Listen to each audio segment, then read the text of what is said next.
All right, the Coast Guard stepping out now to give us the latest update on the bridge collapse. Let's watch. Maryland State Police. Tonight we're going to hear from a brief statement from each of them on current updates. And after that, we'll be able to take a few questions, but we do need to keep it brief because we want to get these folks back to work. With that, I'd like to introduce Rear Admiral Shannon Gilreath. Hey, good evening, everyone. First, I'd like to say thank you to all of the first responders that have come out today to assist in looking for these individuals. We've had tremendous support across the state and county and city and federal enterprise. You've seen for yourself the helicopters flying over, the small boats that are out there, the Coast Guard cutter that's out there, the boats that go back and forth, bringing people out on scene to search for these individuals. So thank you to this entire community for helping in that regard. Second, I want to say thank you to the community for the outpouring of support to those first responders, and in particular the outpouring of support and prayers and support for the families of the 6 individuals. So I'd like to announce tonight that based on the length of time that we've gone in this search, the extensive search efforts that we've put into it, the water temperature, that at this point we do not believe that we're going to find any of these individuals still alive. And so this evening at around 7:30, we are going to suspend the active search and rescue efforts. Coast Guard's not going away. None of our partners are going away, but we're just going to transition to a different phase. And so I'm going to turn it over to Colonel Butler, please. Good evening, and thank you all for being here. To echo the Admiral's comments here, we really appreciate the support from the community. To all the first responders here, we appreciate your patience and allowing us to do the best job possible and get you information as it comes up. At this point, as the Admiral said, we're going away from the search and rescue portion to a recovery operation. The changing conditions out there have made it dangerous for the first responders, the divers in the water. We will still have surface ships out overnight. At 0600 hours tomorrow, we're hoping to put divers in the water and begin a more detailed search to do our very best to recover those 6 missing people. Yes, I am with you guys. How are you?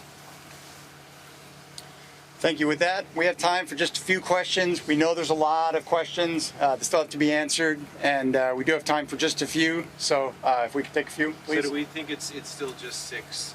There's talk of maybe other cars on the bridge? All the information we have is 6 individuals. Got it. Yes, sir. Can you go into detail about how difficult this might be for the recovery phase of this now? Like, what kind of challenges are you up against? Well, I'll start by saying I'm going to turn it over to the experts on diving. I'm not an expert on diving, but we've got very difficult water temperatures. You have structures from the bridge that are in the water that can move with the tides and currents, making that dangerous for divers and people in the water to actually try to do recovery.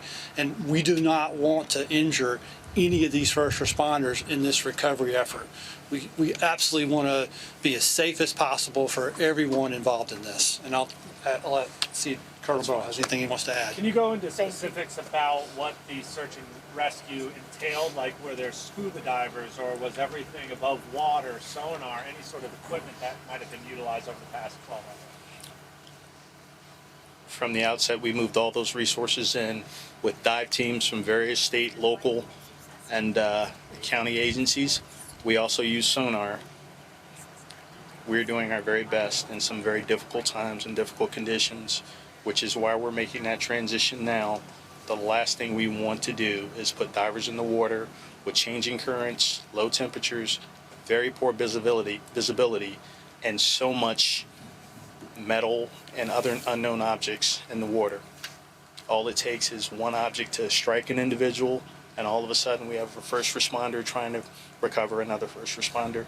I think at 0600 we'll find ourselves in a better position to understand the dynamics of what we're dealing with and to address the issue in a much safer manner.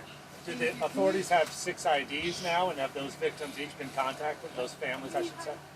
I can't speak on that. That's still in the investigative portion of this. Can you speak to some of the difficulties in actually retrieving the remains? Have any remains been retrieved so far? We've also heard reports that there might be individuals trapped inside of vehicles, that there might be debris that has made it more challenging for FBI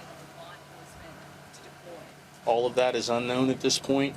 And as I said, we have to cease operations. We can't start again until we can assure the safety of those divers and the rescue personnel that are going to participate in this.